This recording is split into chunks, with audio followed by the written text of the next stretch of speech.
అభిప్రాయం ఏంటి అంటే? పవన్ కళ్యాణ్ గారు కూడా పర్వాలేదు, బాగా మంచి పనులు చేస్తున్నారు. ఇప్పుడు ఉప ముఖ్యమంత్రిగా ఉన్నారు ఆయన. డిప్యూటీ సీఎంగా ఎలా ఉంది పవన్ గారి పనితీరు అంటే? బాగానే ఉందండి, బాగుంది. ఆయన పనితీరు కానీ ఆయన విధానం అంతా బాగానే ఉంది. సో జగన్ గారు హయాంలో 5 ఉన్నారు డిప్యూటీ సీఎంలు, ఇప్పుడు ఒక్కరే ఉన్నారు డిప్యూటీ సీఎం. ఏమైనా తేడా గమనించారు 5గురికి ఇతనికి?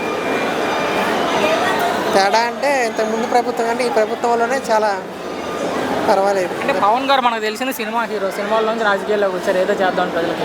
ఇప్పుడు గెలిచారు డిప్యూటీ సీఎం గారు. గెలిచిన తర్వాత ప్రజలకు మంచి జరుగుతుందంటే ఆయన వల్ల? మంచి జరుగుతుందంటే పర్వాలేదు, మంచిగా చేస్తాం. ఆయనకి ఇచ్చిన పదవికి న్యాయం చేస్తున్నారా? న్యాయం చేస్తున్నాం. ప్రజలను గాలికి వదిలేసి సినిమాలు చేసుకుంటే తిరుగుతున్నారు పవన్ కళ్యాణ్ అంటారు కొంతమంది.